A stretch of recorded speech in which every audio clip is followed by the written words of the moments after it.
What's up, everybody? It's your boy, Will Messenger, and today I am coming at you with the top 10 movies of 2021. I think that this past year was a really solid year for movies, and there were a bunch that I wanted to see that I still have not had a chance to. Still haven't seen Come On, Come On, Red Rocket, Drive My Car, Can't Get You Out of My Head, Benedetta, Cop Shop, Possessor, Zola. Those are all movies that were on my list that may have cracked my top 10 if I had a chance to see them, but I did want to go ahead and just get this video out. So if I see them and have particularly strong opinions about them, then I might make another video.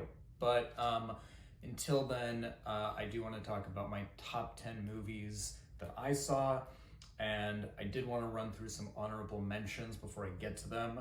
So without further ado, I want to give an honorable mention to Pig, the Nicolas Cage movie, where he is a forager living in Portland, Oregon, who has a pet truffle pig that is kidnapped, which sends him on a journey into the heart of the restaurant industry in Portland, Oregon. So there were a lot of things that I individually liked about this. The critique of the restaurant industry, the way that the Pacific Northwest is filmed.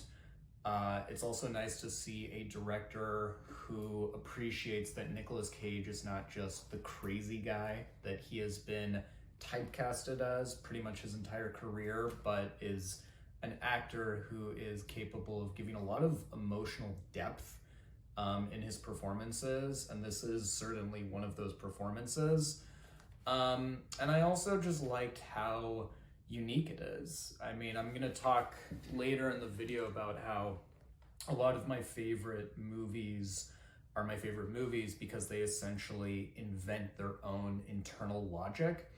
And this does feel like one of those kinds of movies. I mean, it has a very specific tone that I think it's trying to strike, and it does it with some very confident and deft execution. I mean, this really made me more excited for what Michael Sarnowski does in the future, given that this is his directorial debut. And he has been tapped to make the next A Quiet Place movie, so I'm excited for that. So, while I didn't love it, I certainly appreciated it and can understand why a lot of other people have been just ranting and raving about it. I also wanted to give a shout out to Spencer. This is Pablo Larraín's follow-up to Jackie, where he continues to explore kind of iconic public figures and does it by sort of reinterpreting them as almost kind of dark fantasy fairy tales in a weird way. But whereas I thought Jackie was so haunting and claustrophobic, Spencer just felt a little bit more sterile to me, but I did like it, and I have liked it the more I've thought about it, and I'd be curious to see how it holds up on a second viewing. Also wanted to give a shout out to Malignant. This is a movie that I saw somebody describe as what would happen if Hideo Kojima, the director of the Metal Gear Solid movies, directed an Italian giallo horror movie. And well, I think that that's pretty spot on. I, like most people, didn't really feel that invested in it until the last 30 minutes when it really goes for broke. But I did like it, and I would say that it's a really interesting example of modern day giallo horror. So who would have thought we would see that in 2021? I also want to give a shout out to No Time to Die. I think that this was a satisfying conclusion to the Daniel Craig era of Bond.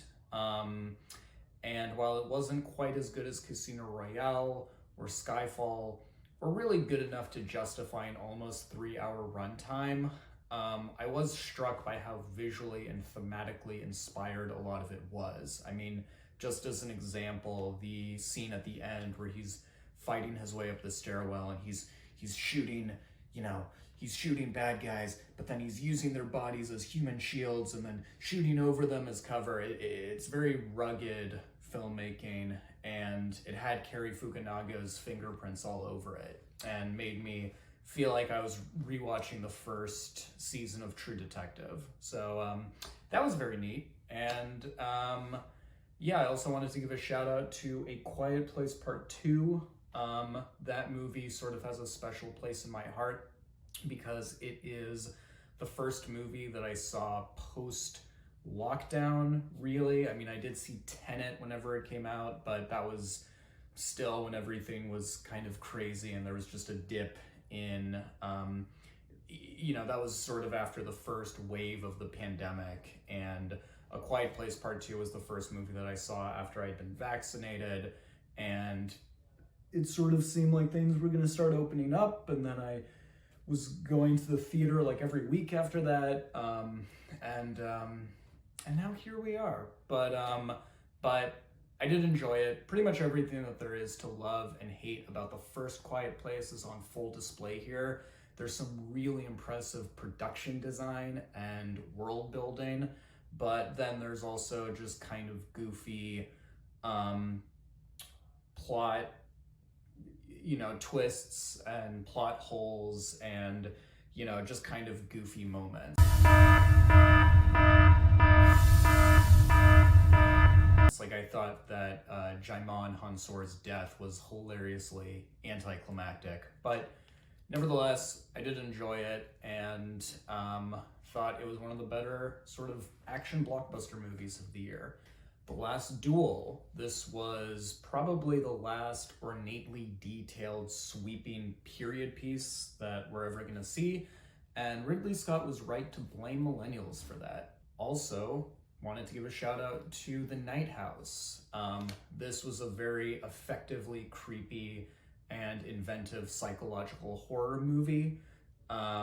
It didn't quite stick the landing, but that is a problem with a lot of modern day horror movies in my opinion. But I did enjoy the hell out of it and think that it's one of the better horror movies to come out in the last year. And then the most honorable mention, the one movie that I gave a 4-star rating to that didn't quite crack the top 10 list, was the new Wes Anderson movie, The French Dispatch.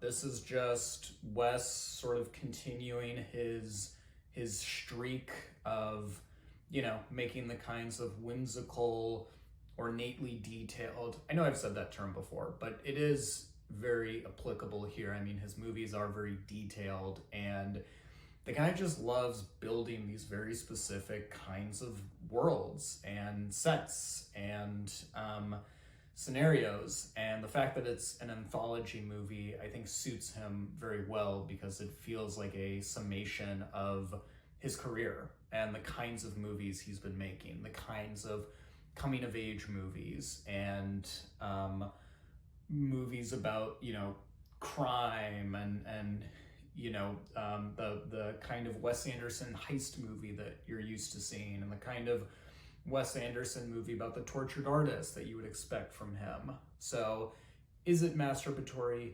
Yes, probably, but then again, that's why we love and hate the guy. On top of that, I also enjoyed Godzilla vs. Kong. I enjoyed Barb and Star. There were probably a handful of others that I liked. I also saw Mortal Kombat, and I have to say, I know a lot of people hated that movie, but I watched it while sipping whiskey and folding laundry, and I have to say, I think it's the perfect movie for that. And any self-respecting cinephile should have a collection of just bottom-of-the-barrel, low-brow entertainment that they can always return to as comfort food. And for me, Mortal Kombat might fall into that canon. At number 10, we have Shiva Baby, a movie that asks the age-old question, what is worse than running into your sugar daddy at a family funeral? And it turns out the answer is running into your sugar daddy at a family funeral where a bunch of relatives who you barely know are asking you what you're gonna do now that you've graduated college. This is the directorial debut from Emma Seligman and posts a really good performance from Rachel Sennett. And like I said, it's about a woman who is a call girl living in New York, who is also a student at a liberal arts college, and she attends a Shiva, aka a family funeral, and she runs into one of her clients, and antics, hijinks ensue. What I really liked about this movie is the fact that it's very uncomfortable, but not just because it's about a woman who has to navigate a series of increasingly uncomfortable social situations, but also deals with these much bigger issues, like that sense of aimlessness that if you've ever graduated from a liberal arts college and you don't immediately have a job lined up, that you might be able to relate to. But it also deals with issues of sexuality and the very specific experience of being a bisexual woman from a traditional Jewish family and having to basically justify to the rest of your family that this isn't just a phase that you're going through. It's an actual part of who you are and your identity. So I felt like I understood this experience a little bit more having seen this movie and just really enjoyed it. But, enjoyed it in the sense that I was engrossed in it because of how truly uncomfortable and claustrophobic it was, and how relentlessly stressful it is in the course of, like I said, an 80-minute runtime. So that was really impressive, and it's very impressive how the tension keeps building on itself more and more and more up until the very end. Because just when you think the nightmare is about to end, because the end credits are about to roll, Emma Seligman seems to tell you, don't worry, the movie may end, but the nightmare known as life never really does.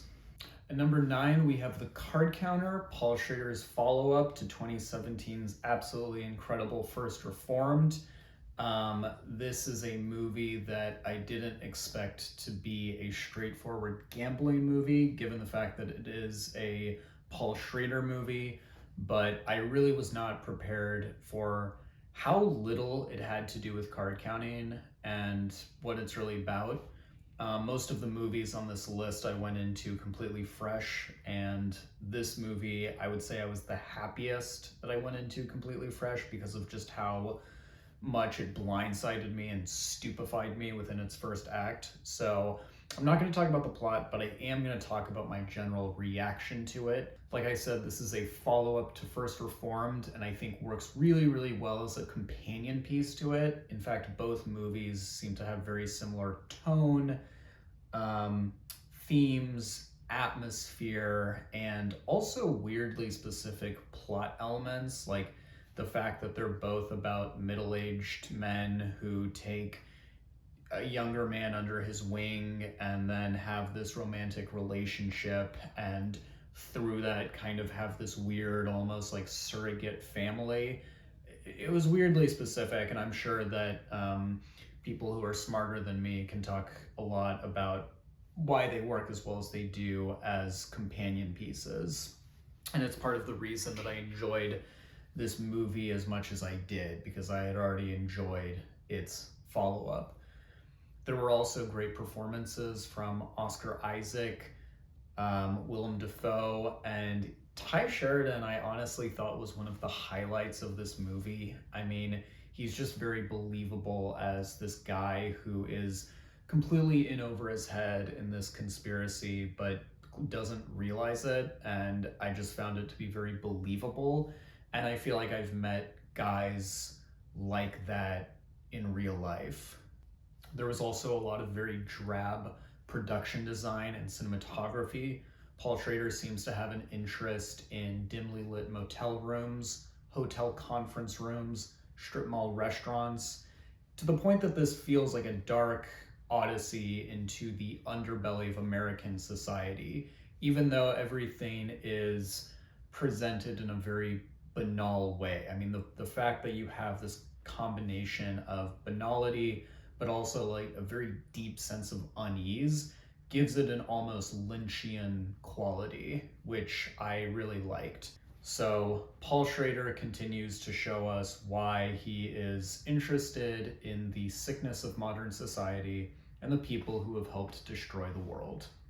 At number 8, we have another directorial debut, this time coming out of the UK. This is Rose Glass's Saint Maud, which is a psychological horror movie about a fervently religious hospice nurse who becomes convinced that she has been personally ordained by God to save one of her clients. I wasn't sure whether or not to include this movie on my list because it had a festival run in 2019 and then didn't get released in the UK until 2020, and then after that got a limited release in the United States. So if you Google this movie, you're mostly going to find it on best of 2020, maybe even best of 2019 lists. But, it didn't become available to an American audience until 2021. But this is America, and I am including it on my list. So, I don't know. Sue me, I guess. As you can imagine from the premise of this movie, it's incredibly disturbing, and I think its real brilliance lies not so much in what it has to say about religion, but the intersection of religion and modern day alienation. It's not like you're just watching an episode of Bill Maher. This is ultimately a character study that is about a woman who is deeply unwell and deeply isolated and retreats further and further into this fantasy world that she has created until it all culminates in a scene that honestly just completely was an absolute gut punch to me and left an image in my head that I could not get out of my head for days. So if that's the kind of horror movie that you're looking for to make you feel sick, I would say check it out. And it's all, I think, anchored by some very grim and dark and just atmosphere building direction from Rose Glass, but also an absolutely incredible performance from Morfydd Clark. I mean, one of the best that I've seen in a horror movie in a very long time. At number 7, we have Licorice Pizza, the latest movie from Paul Thomas Anderson, which follows Gary Valentine, who's played by Cooper Hoffman, as he and his friends get into trouble in the San Fernando Valley in the 1970s, where they start various businesses and get into trouble, and he and Elena Heim have to navigate this friendship, this unlikely friendship where he's in love with her and she may or may not be in love with him, but they can't really be together because there's like a 10-year age gap. I loved this movie because it is sort of a coming of age hangout movie and has this very breezy, freewheeling quality, but also feels weirdly chaotic in a lot of spots. And the fact that Paul Thomas Anderson is able to balance those two elements, I thought was really impressive. It doesn't reach the same heights as Boogie Nights or The Master or even Inherent Vice, which to me is his most underrated movie, but I still really enjoyed the hell out of it and just liked seeing him do another Robert Altman-esque ensemble movie that sort of harkens back to Boogie Nights and Magnolia. I also loved the needle drops in this movie. I mean, I kind of have a soft spot for sort of wistful 1970s pop songs, and the soundtrack is full of moments like that, but they all fit so perfectly into every moment of the movie.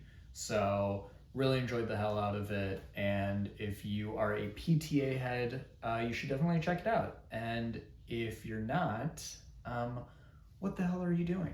So I would definitely say check it out. It's very fun, very breezy, like I said, and just a great sort of fun coming of age, kind of slice of life in the Valley in the 1970s. At number 6, we have Memoria, the latest movie from Apache Receptacle, wherein Tilda Swinton plays a Scottish expat living in Medellin, Colombia. At the beginning of the movie, she starts to hear a strange thump sound, and over the course of the movie investigates the source of the sound, as well as whether or not it even exists. If that doesn't sound like much of a plot for a movie, then you wouldn't be wrong, but then again, in the films of Receptacle, things like plot, dialogue, genre don't really matter as much as tone and atmosphere and his treatment of certain themes that seem to pop up a lot, like the blurring of the line between memory and dreams, fantasy and reality, the whole shebang. I think one of my favorite scenes in the movie is one where Tilda Swinton is in a sound booth talking to an actual sound engineer, trying to recreate the sound that may just be in her head. And she's trying to give it a description, but is struggling, saying that it's a round sound, almost like a round ball, although she's inside of this round metal sphere. But there's also an earthiness to it and an organicness to it. There's something about that scene that I think is so striking because it's so fantastical but also banal at the same time, and just has this sense of unreality that I thought was so completely sublime.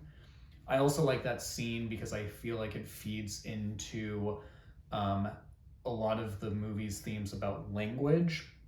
There are a lot of scenes in the movie where Tilda Swinton is trying to communicate with her Colombian compatriots and is having trouble because Spanish isn't really her first language. So she has to sort of communicate through gestures and expression. And it just feels like such a brilliant metaphor for Weir Sedical's body of work, because his movies can't really be understood through dialogue or language, but rather through experience and sensation. And he creates these sensations that sort of ooze through the screen, which he partly accomplishes by just making them glacially paced. I mean, his movies are some of the slowest paced movies that I've seen.